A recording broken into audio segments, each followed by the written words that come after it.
Ismaïla Diallo pour 5 minutes. Cheikh Abdou Mbacké se prépare.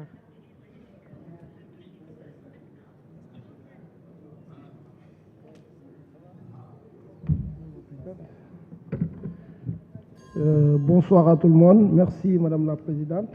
Donc, merci encore Tata Mame Diarra d'avoir plaidé pour les jeunes de Guinaw Rail. Je sais qu'il n'est pas évident de réussir dans la banlieue. Je sais que l'honorable député Baragay peut en attester. Donc, merci beaucoup, Monsieur le ministre. Monsieur le ministre des Finances, dans le projet de budget 2024, vous parlez de la masse salariale dans l'administration publique qui a connu un accroissement sans précédent, passant de 428 milliards en 2012 pour s'établir à 1273 milliards en 2023. Vous dites dans le même temps, les effectifs sont passés de 95 779 à 171 634 en 2020, soit un accroissement net de 75 855.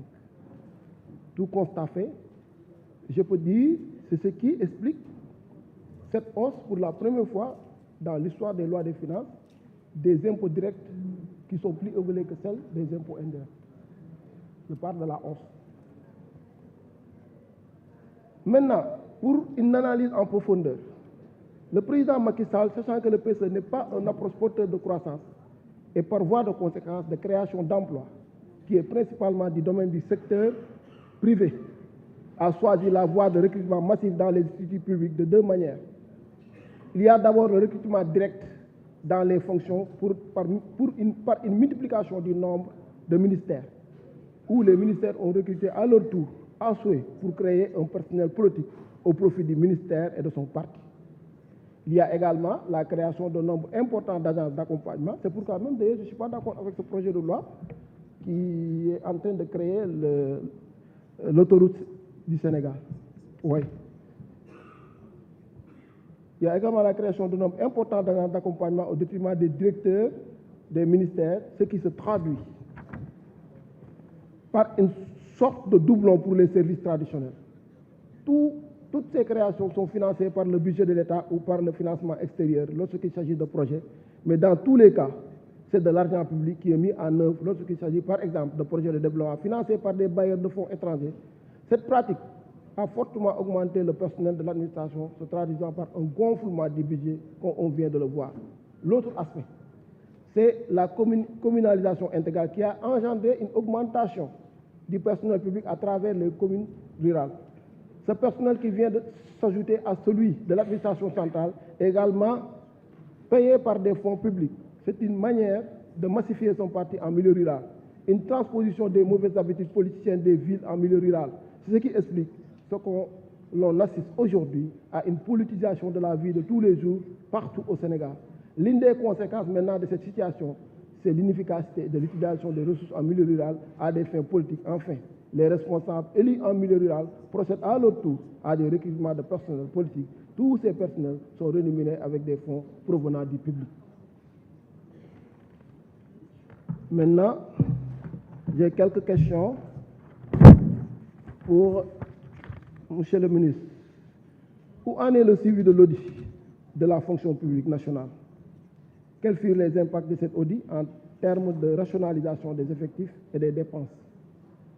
Le Centre national de la fonction publique locale et de la formation, créé en 2021, avait dans ses ateliers régionaux 2021-2022 identifié un certain nombre de défis. Défis RH de qualité, défis de collecte de données et de la mise en place d'une base de données digitale, défis de la synergie entre les organisations gouvernementaux. Quels furent les traitements apportés par rapport à la création de ce centre? Maintenant, ce serait difficile de savoir que Sénégal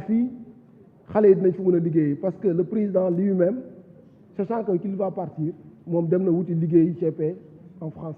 Donc c'est sûr qu'on ne va pas réussir dans le recrutement des jeunes, surtout pour que nous puissions intégrer vraiment la fonction publique. Voilà, et je le dis encore, l'État ne peut pas porter l'emploi. Il faudra que l'entreprise privée nous baille, nous juguler vraiment problématique. Je vous remercie. Je vous remercie, chers collègues. La parole est à notre collègue Cheikh Abdou Mbacké. Marietou Dieng se prépare.